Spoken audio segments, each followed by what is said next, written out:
Hi guys, this week we heard the head of Meta, which used to be Facebook, a guy called Mark Zuckerberg, talk about taking away fact-checking as a safeguard against misinformation. He actually said that some bad stuff would be allowed to slip through. Now, I believe two motivations are at work here. One is to copy Twitter, which has a similar model and allows misinformation to run rampant. And second, to appeal to a new Trump administration that wants to reset the culture war clock. However, while America may be a lost cause for the foreseeable future, what should the UK government do instead to protect the public and protect democracy?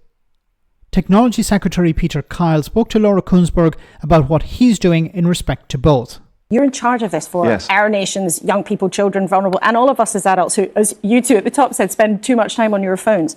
When you heard Mark Zuckerberg say, we'll catch less bad stuff, what did you think?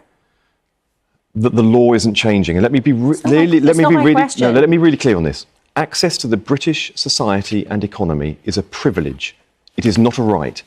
If you come and operate in this country, you abide to the law. The law says illegal content must be taken down. The law says on messaging that all developing technology must be used in order to avoid even end-to-end encrypted being used to supply and deploy illegal content. But the fact here, Peter Kyle, as you know, is much of the concern here is not about content that might be against the law.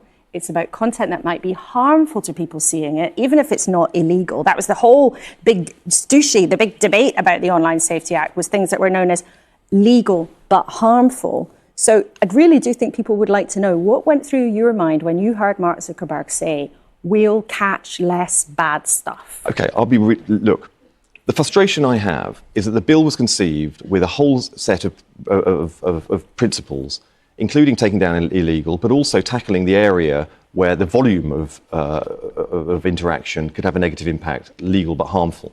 Kemi Badenoch, when she was running for leader, at that exact point the bill was passing through Parliament, said that this is legislating for hurt feelings. That entire bit of the bill was taken out. So I've inherited a landscape where we have a very uneven, unsatisfactory legislative settlement, but there are some very good powers coming through. There are very good powers on statute. I've already used the powers to tackle intimate image abuse.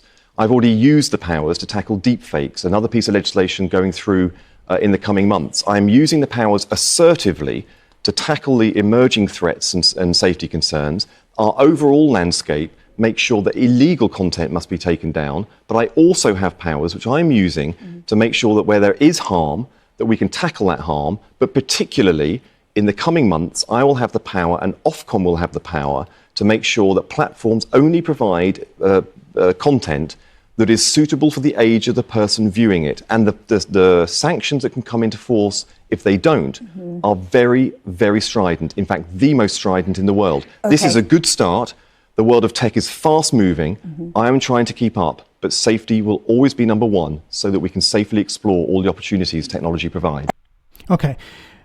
A big problem with governments is that their response to a lot of this is reactionary. There's a problem, let's react to it. And sometimes the reaction is legislation.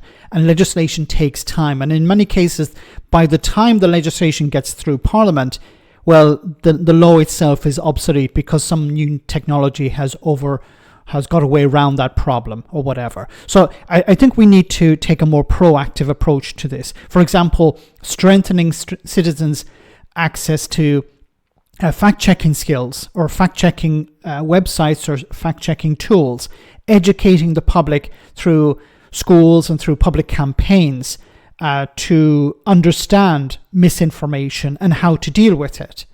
I think this would be fundamental in dealing with, if Facebook or Meta are taking away fact-checking, then the public need to be informed on how to fact-check themselves, or to provide existing websites or entities that are independent, provide them with the resources necessary or the support necessary to carry out independent fact-checking. I think this is really important. So on the one hand, informing the public through public campaigns, but also supporting existing networks or civil organizations that are carrying out fact-checking at the moment. Also, when it comes to the likes of Facebook or Twitter, I think the government have a lot of levers that they can pull. They can use a carrot and stick approach. You can say, okay, if you want to operate in the United Kingdom, you have to follow our rules. You know, you're making a significant amount of money here. If you want to continue to do that, then you have to respect the rules that we have put in place. So I think while the situation changes very quickly, I still think that the government have a significant amount of power that maybe they're not using. So the reaction to this should not be reactionary, but should be proactive.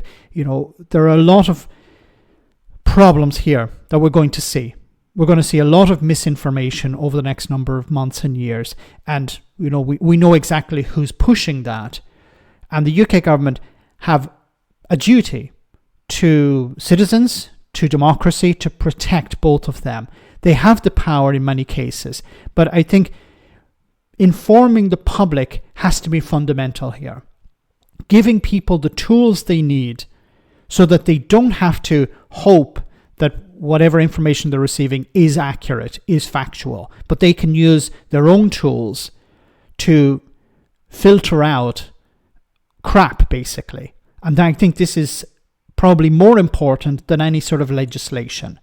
Because once again, legislation will always be behind. But if you give people the tools they need, the critical thinking skills and the fact-checking tools, then they don't need to wait for the legislation to come to punish the likes of Elon Musk or Mark Zuckerberg. Let me know in the comment section, guys, what you think. As always, your comments are greatly appreciated. Thanks a lot.